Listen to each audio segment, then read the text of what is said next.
Hello friends, welcome to our channel. हमारे channel पर आपको मिलेंगी नई और रोचक कहानियाँ। आप हमारे चैनल को सब्सक्राइब कर लीजिए और वीडियो को लाइक कर दीजिए, अपने दोस्तों के साथ शेयर कर दीजिएगा। चलिए ज्यादा देर ना करते हुए कहानी को शुरू करते हैं।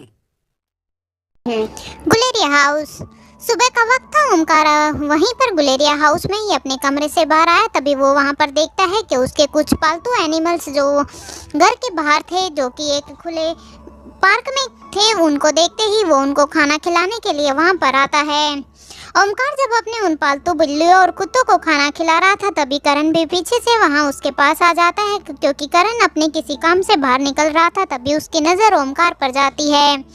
जब करण गुलेरिया ओमकार को अपने जंगली पालतू पशुओं को, ऐसे कुत्तों और बिल्लियों को खाना खिलाते हुए देखता है, तो कहीं ना कहीं करण के चेहरे पर भी एक स्माइल आ जाती है और उसे थोड़ा सा प्राउड फील होता है।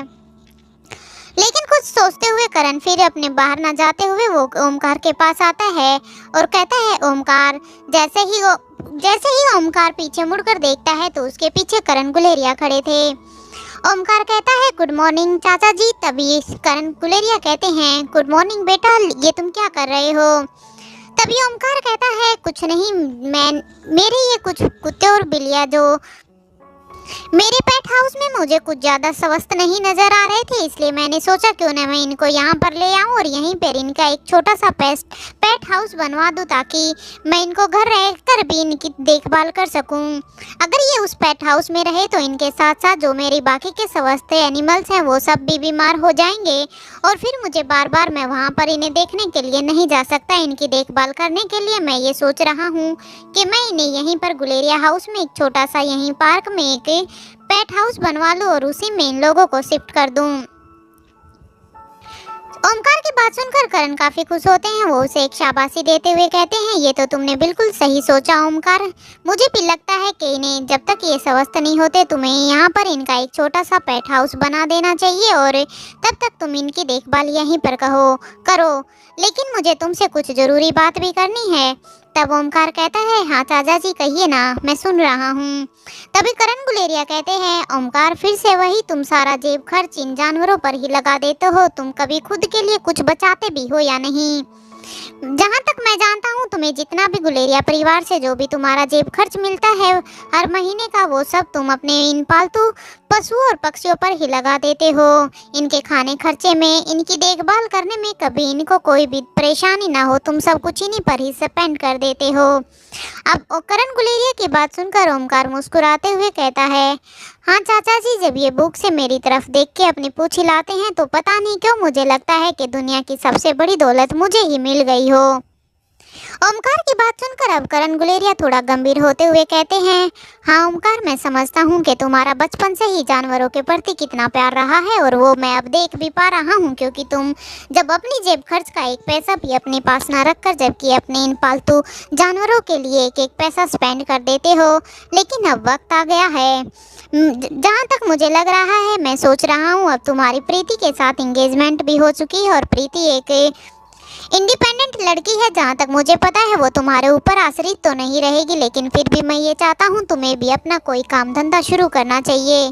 इन जानवरों की देखभाल के लिए तो तुम अपना सारा पैसा खर्च कर ही देते हो, लेकिन कल को जब तुम्हारी शादी होएगी तुम्हारे कंधों पर भी कुछ जिम्मेदारी आएगी घर को चलाने के लिए। इसलिए मैं चाहता हूँ कि तुम थोड़ा सा फाइनेंशियल स्टेबल हो। तुम्हें अपने बारे में कुछ सोचना चाहिए, तुम्हें अपने किसी काम धंधे के बारे में कुछ सोचना चाहिए। करण गुलेरिया की बात सुनकर अभी ओमकार समझ जाते हैं कि करण क्या कहना चाहते थे। तभी वो उनकी बात पूरी होने के बाद कहते हैं हाँ चाचा जी, मैंने इसके बारे में पहले से ही सोच लिया है। मैं जल्दी ही आकाश भैया की कंपनी को ज्वाइन करने वाला हूँ, मैंने ये सोचा है और कहीं ना कहीं शायद प्रीति भी मेरे इस फैसले से खुश है। अब ओमकार की बात सुनकर करण काफ़ी खुश होते हैं और कहते हैं मुझे तुमसे यही उम्मीद थी, मैं तो खुद तुमसे इस बारे में बात करना चाहता था।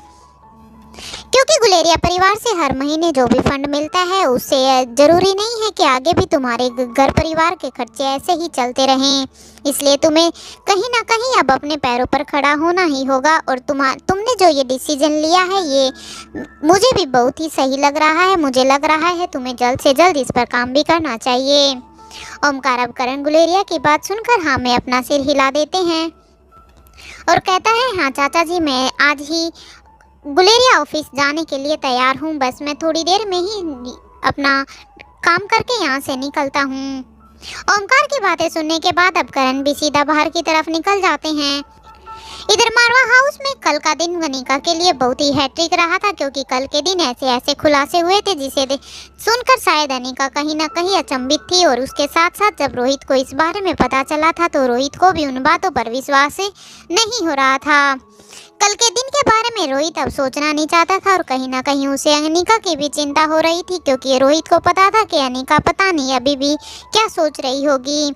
इसलिए रोहित अनिका से पहले ही उठ चुका था। उसने अपना डेली रूटीन के सब काम करने के बाद वो ऑफिस के लिए तैयार हो ही रहा था, तभी अनिका भी उठ चुकी थी। जैसे ही अनिका की आंखें खुली, अनिका ने देखा कि रोहित ऑफिस के लिए रेडी हो रखा है। इसलिए अनिका ने उसे पीछे से गुड मॉर्निंग कहा कि गुड मॉर्निंग मिस्टर मारवा। जैसे ही रोहित ने अनिका की आवाज़ सुनी तो उसने अनिका के पास जाते हुए अनिका के फोरहेड पर एक किस किया और कहा, good morning Anika, I hope तुम आज ठीक होगी। रोहित की बात सुनकर अनिका हाँ में अपना सिर हिला देती है। तभी रोहित कहता है, मैंने हमारे लिए एक डिनर प्लान किया है। रात को तुम तैयार रहना, मैं तुम्हें पिक करने के लिए या तो मैं तुम्हें खुद लेने आऊँगा या तो फिर तुम ड्राइवर के साथ मेरे ऑफिस तक आ जाना। उसके बाद हम दोनों साथ में चलेंगे। अनिका फिर अचंभित होकर रोहित की तरफ देखती है और कहती है, क्या बात है मिस्टर मारवा, आज डिनर का प्लान कैसे? तभी रोहित कहता है, बस ऐसे ही, मुझे लगा हम दोनों को भी कुछ क्वालिटी टाइम साथ में स्पेंड करना चाहिए, क्योंकि जहाँ तक हम जानते हैं हम दोनों अपनी लाइफ में फिर से मुझे लग रहा है हम ऐसे ही बिजी होने वाले हैं। इसलिए मुझे लग रहा है मुझे ये डिनर प्लान करना चाहिए। और कल का दिन इतना हैट्रिक था कि उसके बाद मुझे लग रहा है तुम्हें भी इस छोटे से रेस्ट की ज़रूरत है। अब रोहित की बात सुनकर अनिका के फेस पर एक स्माइल आ जाती है। अनिका जल्दी से अपने बेड से उठती है और वो वॉशरूम की तरफ बढ़ जाती है। तभी रोहित मन ही मन सोचता है कि आज जैसे ही वो डिनर का प्लान होएगा तो रोहित ने डिनर पर अनिका के लिए एक अच्छा सा सरप्राइज पहले से ही प्लान कर रखा था। और उस प्लान को मन ही मन सोचने के बाद अब रोहित के भी फेस पर एक प्यारी सी स्माइल आ जाती है और वो हंसते हंसते अपने कमरे से बाहर निकल जाता है। इधर गुलेरिया हाउस से बाहर निकलने के बाद करण अपना फोन निकालकर किसी आदमी को फोन करते हैं। तभी वो अपना खोल निकालकर फोन करते हैं। तभी सामने से आवाज आती है, हेलो सर। तभी करण उस आदमी से पूछते हैं, हाँ मैंने तुम्हें कुछ काम दिया था, क्या वो काम हो गया है? उधर से आवाज आती है, जी नहीं सर, अब मैं अभी उस काम को कर ही रहा हूँ, लेकिन अभी तक मुझे उसके इंसान के बारे में कोई भी सुराग नहीं मिल पाया है, मेरी खोज जारी है। उस आदमी की बात सुनकर करण काफी ही उदास हो जाते हैं। उनके चेहरे पर परेशानी साफ साफ देखी जा सकती थी। फिर करण थोड़े से परेशान होते हुए कहते हैं, मेरे पास ज़्यादा टाइम नहीं है, इसलिए मैंने तुम्हें एडवांस में भी पहले ही पैसे दे दिए थे। जितना जल्दी हो सके मेरे काम को जल्दी ख़त्म करने की कोशिश करो। करण गुलेरिया की ऐसी साउंड सुनकर, ऐसी बातें सुनकर वो आदमी एक पल के लिए तो परेशान हो जाता है। फिर वो उन्हें तसल्ली देते हुए कहता है, सर मैंने अपना काम शुरू कर रखा है। जैसे ही मुझे कोई भी सुराग मिलता है उस इंसान के कहीं पे भी होने का, जिंदा होने का या उसके बारे में कोई भी इंफॉर्मेशन मिलने का, तो मैं आपको जल्द से जल्द उसके बारे में सारी अपडेट देता रहूँगा। उस आदमी से बात करने के बाद करण अब फ़ोन को डिस्कनेक्ट कर देते हैं। उनके चेहरे पर उदासी साफ साफ देखी जा सकती थी। करण वापस से अब गुलेरिया हाउस के अंदर आने लग जाते हैं, क्योंकि करण बाहर सिर्फ गुलेरिया हाउस से इसलिए गए थे ताकि कोई भी उनकी किसी भी बात को ना सुन सके, क्योंकि करण क्या करने वाले हैं और क्या कर रहे हैं करण गुलेरिया नहीं चाहता था कि उसके बारे में गुलेरिया परिवार में किसी को भी कानो कान भी कोई भी खबर हो। इसलिए अब करण गुलेरिया हाउस में जैसे ही अंदर आते हैं तो वो डाइनिंग टेबल पर देखते हैं कि आकाश अपना ऑफिस के लिए पहले से ही रेडी हो रखा था। वो बस अपना नाश्ता कर रहा था। तभी आकाश गुलेरिया की नज़र करण गुलेरिया के चेहरे पर जाती है। करण के चेहरे को देखकर आकाश को समझ नहीं आ रहा था कि आखिर इन पापा को हुआ क्या है। वो उनसे पूछते हैं, गुड मॉर्निंग पापा, आप ठीक हैं? आपके चेहरा को ऐसा उदास क्यों नज़र आ रहा है? तभी करण की नज़र जैसे ही आकाश बोलता है तो आकाश की तरफ जाती है। तब करण कहते हैं, कुछ नहीं बेटा, लगता है शायद मेरी नींद पूरी नहीं हुई है, इसलिए शायद मेरे चेहरा ऐसा नज़र आ रहा है। और ये कहते ही करण गुलेरिया ने ज़्यादा बात न करते हुए सीधा ऊपर अपने कमरे की तरफ चला गया। इधर आकाश को गुलेरिया को भी कई दिन से करण गुलेरिया का व्यवहार थोड़ा सा अजीब लग रहा था, लेकिन उसकी करण गुलेरिया से पूछने की हिम्मत नहीं हो रही थी। लेकिन आज न जाने क्यों उनका मन किया कि मुझे एक बार पापा से जाकर बात करना चाहिए। आकाश गुलेरिया भी फिर अपना ब्रेकफास्ट फिनिश करके ऊपर करण गुलेरिया के कमरे की तरफ चले जाता है। इधर करण गुलेरिया को सोए हुए काफी दिन हो चुके थे, क्योंकि जब से अनिका की बर्थडे पार्टी खत्म हुई थी तब से लेकर आज तक करण गुलेरिया सिर्फ इसी चिंता में थे कि क्या स्वाति मल्होत्रा जिंदा है या नहीं, वो शख्स आखिर मेरे से क्यों टकराया, क्या अगर वो शख्स जिंदा है तो क्या स्वाति मल्होत्रा भी जिंदा हो सकती है। ऐसे हजारों ही सवाल करण गुलेरिया के मन में दिन रात चलते रहते थे। इन्हीं सवालों की वजह से न जाने कितनी ही ऐसे रातें गुजर चुकी थी जो करण गुलेरिया ऐसे ही जाग जाग कर निकाल रहे थे। ना तो वो दिन में आराम कर पा रहे थे और ना ही रात को तसल्ली से सो पा रहे थे। कई बार तो रात को ज्यादा लेट तक सोने के बाद वो किसी दिन सुबह भी लेट से उठते थे। ये व्यवहार यहाँ पर पूरे परिवार को ही अजीब लग रहा था, लेकिन पूरे गुलेरिया परिवार में ही किसी की भी करण गुलेरिया से पूछने की हिम्मत नहीं हो रही थी। इधर करण गुलेरिया की परेशानी साफ साफ उसके फेस पर भी देखी जा सकती थी।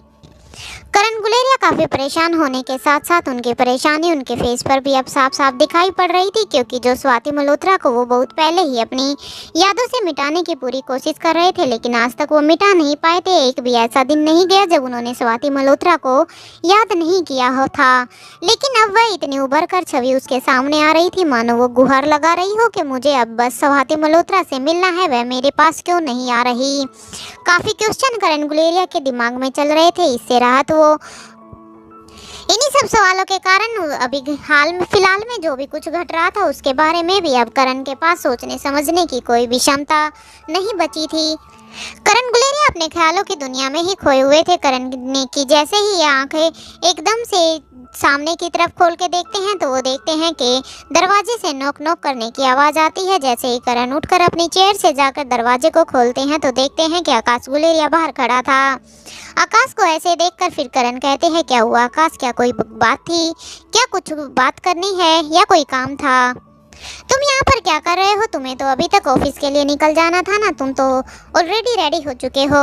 तभी आकाश कहता है, आज काफ़ी टाइम हो गया लेकिन आपने अभी तक ना तो अपना ब्रेकफास्ट किया और मैं काफ़ी दिनों से देख रहा हूँ आप कुछ छिपा रहे हैं। आपके चेहरे पर परेशानी साफ साफ नज़र आ रही है। अगर आपको कोई भी परेशानी है पापा तो कृपया करके मुझे कहिए, क्या पता उस समस्या का हल मेरे पास हो या मैं उस समस्या का हल ढूंढने में आपकी मदद कर। आकाश की बात सुनकर करण गुलेरिया कहते हैं, नहीं बेटा, ऐसा तो कोई कुछ भी नहीं है, तुम मेरी चिंता मत करो, तुम अपने बारे में सोचो और अपने काम के बारे में सोचो। वैसे भी बहुत दिनों के बाद तुमने ऑफिस ज्वाइन किया है, इसलिए काम का प्रेशर भी तुम्हारे कंधों पर कुछ ज़्यादा ही होगा और ऊपर से फैमिली का भी। श्रेया को भी तुम्हारे वक्त की ज़रूरत है और तुम्हारे बच्चों को भी, इवन तुम्हारे छोटे बच्चे को भी। करण गुलेरिया की बात सुनकर आकाश समझ जाता है कि करण उसे अपनी परेशानी के बारे में बिल्कुल जरा से भी नहीं बताना चाहते, इसलिए वो फिर से एक बार पूछता है, वो सब तो ठीक है पापा, वो सब मैं संभाल ही लूँगा, आखिर अब मैं वापस तो आ चुका हूँ, लेकिन मुझे आपको देखकर भी पता नहीं क्यों ऐसा महसूस हो रहा है कि आप मुझसे कुछ छिपा रहे हैं, आप किसी चीज़ को लेकर काफ़ी परेशान नज़र आ रहे हैं। आकाश की बात सुनकर करण फिर से कहते हैं, नहीं बेटा, ऐसा कुछ भी नहीं है, बस शायद कुछ दिनों से मेरी तबीयत ठीक नहीं है, मुझे ऐसा लग रहा है, मुझे शायद हल्का हल्का सा फीवर है। मैंने रात को भी मेडिसिन ले ली थी और मैं आराम से सो गया था। पता नहीं क्यों करण गुलेरिया भले ही झूठ बोल रहे थे, लेकिन आकाश साफ साफ देख पा रहा था कि करण गुलेरिया पूरी तरह से झूठ बोल रहे हैं, लेकिन उनकी बॉडी लैंग्वेज यानी कि उनके फेस एक्सप्रेशन उन झूठ में बिल्कुल भी साथ नहीं दे रहे थे, जिस कारण से आकाश को पता चल जाता है कि वो किसी स्ट्रेस या किसी तरह की टेंशन ले रहे हैं, जिससे ना तो उनकी नींद पूरी हो पा रही है और ना ही वो कोई आराम कर पा रहे हैं। तभी आकाश अंदर कमरे की तरफ आता है और करण गुलेरिया के दोनों कंधों पर हाथ रख के उन्हें उनके बेड पर बिठा देता है और साथ में खुद उनके घुटनों पर अपने हाथ रखते हुए नीचे बैठ जाता है और कहता है, नहीं पापा, कुछ तो ऐसा हुआ है जो आप मुझसे छुपा रहे हैं। मैं आपका बेटा हूँ, अगर आप चाहे तो मैं आपके साथ जोर जबरदस्ती करके तो नहीं पूछ सकता, लेकिन मैं इतना ही कह सकता हूँ, अगर आपको कोई भी परेशानी है तो कृपया करके मुझे कहिए। पापा प्लीज़ मुझे बताइए कि आपको क्या हुआ है, क्योंकि आज से पहले तो मैंने आपकी ये हालत नहीं देखी है, ये मैंने कभी नहीं देखा। जब आप बीमार थे शायद तब भी ऐसी कोई भी हालत मैंने आपकी नहीं देखी थी। जो बेचैनी मुझे आज आपके फेस पर दी या पिछले काफ़ी दिनों से आपके फेस पर दिखाई दे रही है, वो मैंने पहले कभी भी नहीं देखी थी। जब आप एक लंबे अरसे तक बीमार रहे थे तब भी शायद ये परेशानी, ये उतावलापन मैंने आपके अंदर नहीं देखा था। ये कहने के बाद आकाश कुछ देर तक तो चुप रहता है। शायद वो करण के बोलने का इंतजार कर रहा था, लेकिन करण ने अभी भी कुछ नहीं कहा। करण चुपचाप बस आकाश की बातों को सुने जा रहे थे। तभी आकाश गुलेरिया फिर से कहते हैं, अगर आप ये सोच रहे हो कि मुझे कैसे पता चला, तो मैं आपकी छवि हूँ। मैं आपको अच्छे से देख सकता हूँ और अंदाज़ा भी लगा सकता हूँ कि आप किस हालत में हैं और किस हालत में नहीं। मैं यहाँ पर एक शीशे का काम कर रहा हूँ। उस शीशे में मैं आपको आपकी ही परछाई दिखा रहा हूँ, ताकि आप उसको देख सके कि आप कितने उतावले और कितने बेचैन नजर आ रहे हैं। आपको परेशानियों ने घेरा हुआ है और उन परेशानियों से आप शायद अपने अंदर ही कोई लड़ाई लड़े जा रहे हैं।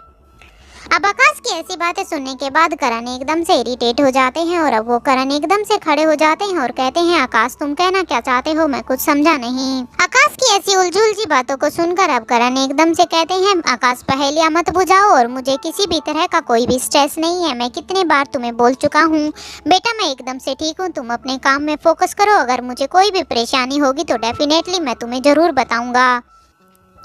करण गुलेरिया की ये बातें सुनने के बाद कहीं ना कहीं आकाश को भी फील हो जाता है कि शायद आकाश ने कुछ ज़्यादा ही बोल दिया है, इसलिए शायद पापा इतना इरिटेट हो रहे हैं। इसलिए आकाश अब इससे आगे कुछ भी नहीं कहता। वो अब चुपचाप से खड़ा हो जाता है और कहता है, ठीक है पापा, आप अपना ध्यान रखिए।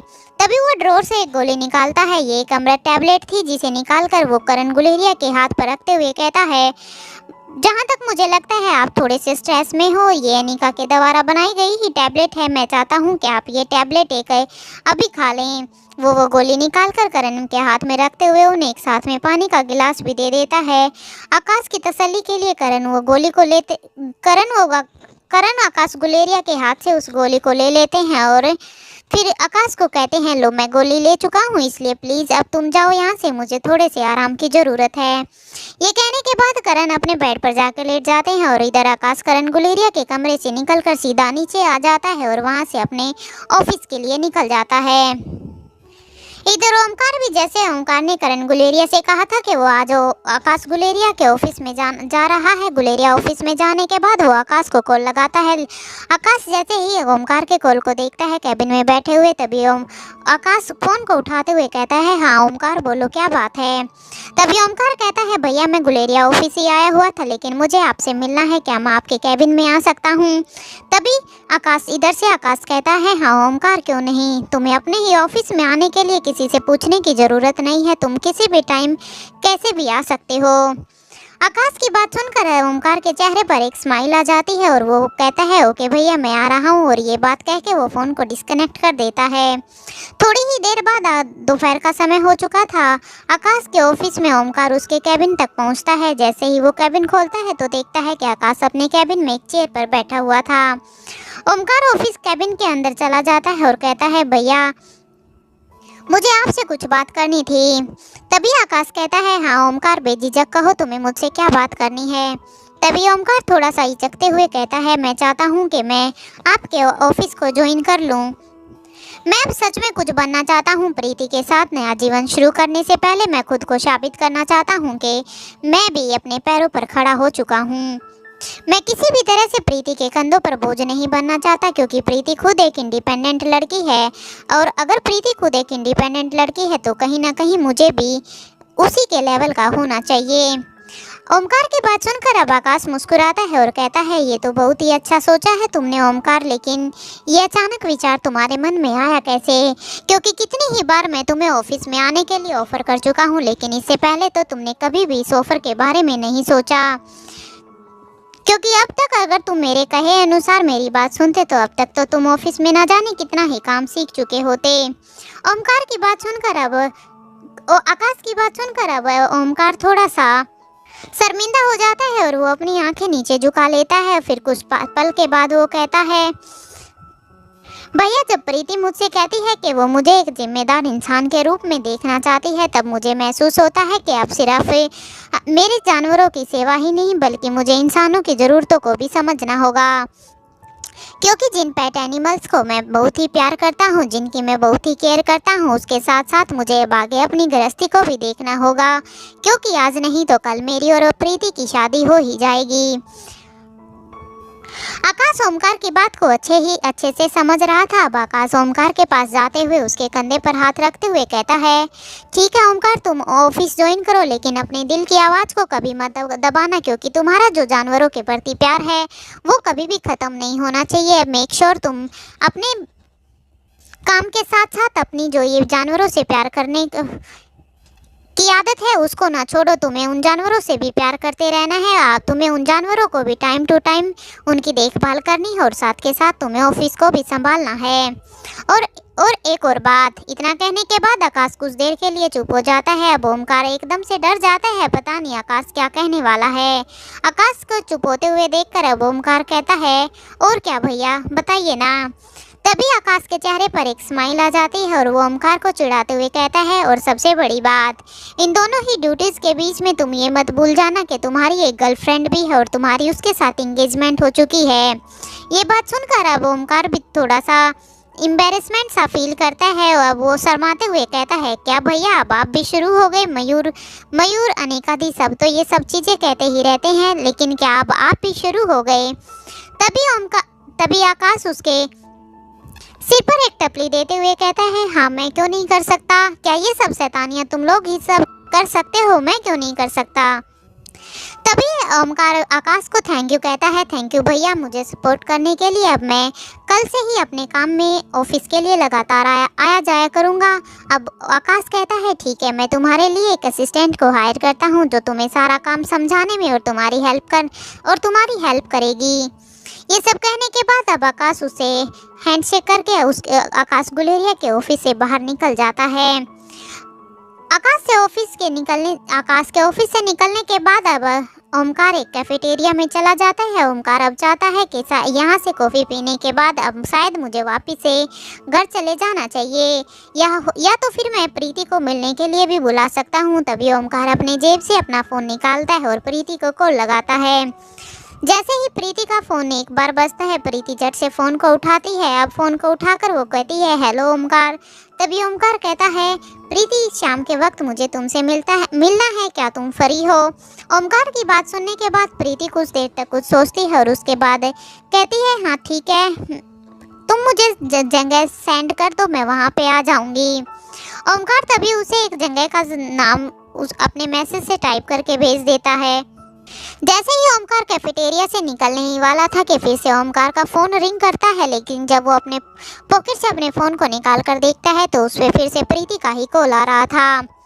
प्रीति के कॉल को देखकर अब ओमकार झट से फ़ोन को उठाता है तो प्रीति कहती है, सॉरी ओमकार, मैं आज तो शायद तुमसे मिलने के लिए नहीं आ सकती, क्योंकि आज मुझे बहुत सारा काम है। निका ने मुझे कुछ काम दिया है जो मुझे शाम तक कंप्लीट करना है। प्रीति की बात सुनकर अब ओमकार थोड़ा सा उदास होता है, लेकिन फिर वो चिल करते हुए कहता है, कोई बात नहीं प्रीति, लेकिन मुझे तुम्हें एक गुड न्यूज़ देनी थी। ओमकार की बात सुनकर प्रीति एकदम से खुश हो जाती है और एक्साइटेड होते हुए कहती है, गुड न्यूज़, सच में, क्या बात है ओमकार। तभी ओमकार थोड़ा सा नर्वस होते हुए कहता है, मेरी तुमसे कल ही बात हुई थी, मैं अब कल से आकाश भैया का ऑफिस ज्वाइन कर रहा हूँ। मैंने ये फैसला किया है प्रीति, मैंने फैसला कर लिया है, मैं भैया के साथ ऑफिस कल से ही ज्वाइन कर रहा हूँ। प्रीति आश्चर्य से कहती है, सच ओमकार, क्या ये सच कह रहे हो, क्या ये बात ठीक है।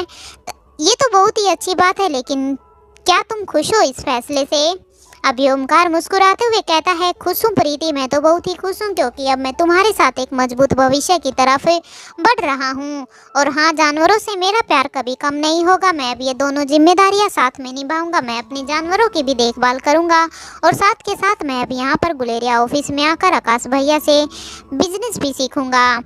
तभी प्रीति कहती है, ओके ओमकार, इस काम में मैं भी तुम्हारे साथ हूँ, हर मोड़ पर, ना कि इस काम में बल्कि हर मोड़ पर।